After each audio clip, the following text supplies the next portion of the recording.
I love doing these interviews with people who have experienced the miraculous because they give me such hope.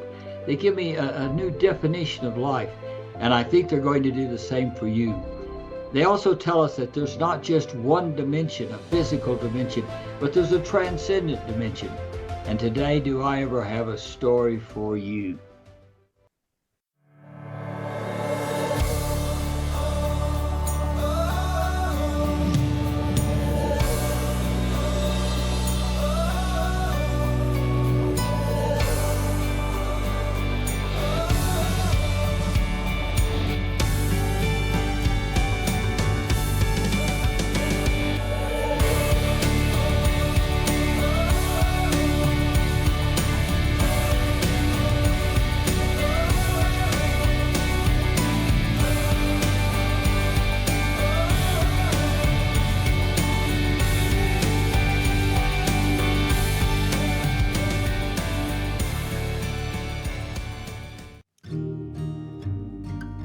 Stanley Rother was an Oklahoma farm boy, lived in the red dirt country up in a town called Okarche, which is really not very far from where I live in the winter.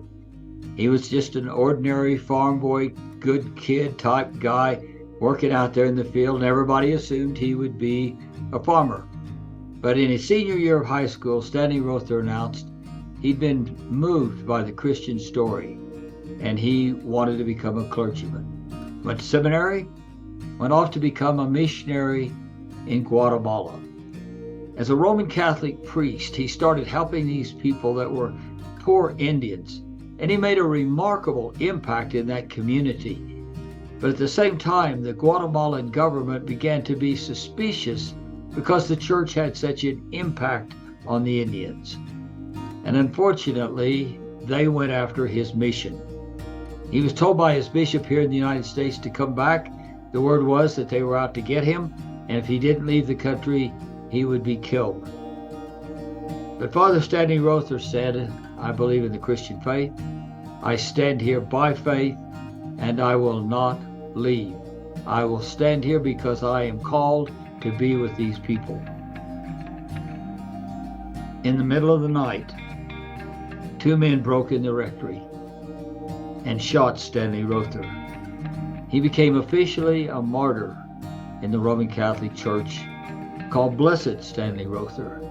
Father Stanley Rother gave his life for his people. As I was meeting with the Archbishop Paul Coakley, he talked to me about writing his story. So I wrote his story in a book called The Making of a Martyr, and filled in these details that were so impressive about this humble, gracious, kind Christian man. I'd finished the book, and the lady who does editing for me called me up and she said, do you know what we had on TV yesterday? And I said, what are you talking about? She said, here in Tulsa. It was on Channel 6, and they tell me it's in the Oklahoma City paper. And I said, I'm out here in Colorado. I don't know. I have no idea what you're talking about. She said, Johnny Workman was working on the highway. A 30,000-ton roller that smooths out the pavement somehow got released and rolled into Johnny Workman.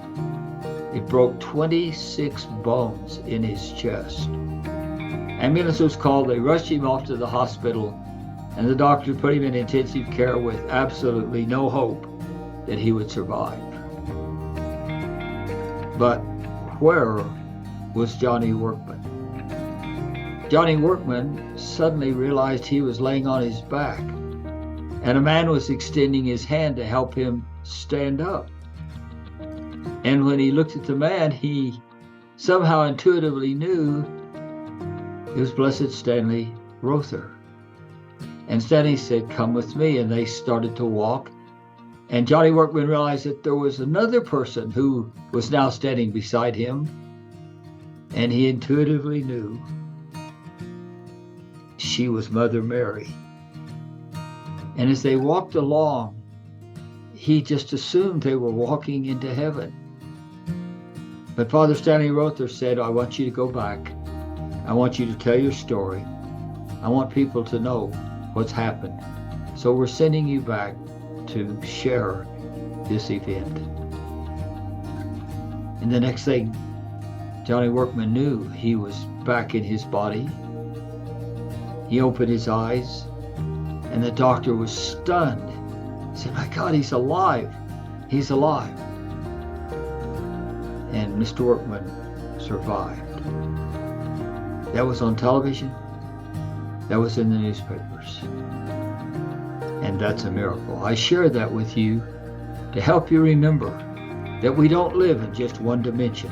We don't just have a physical life. That we're always ready to go transcendently into that heavenly dimension. I hope that inspires you today. I hope that gives you courage. I hope that gives you hope for the future. Because remember, miracles never cease.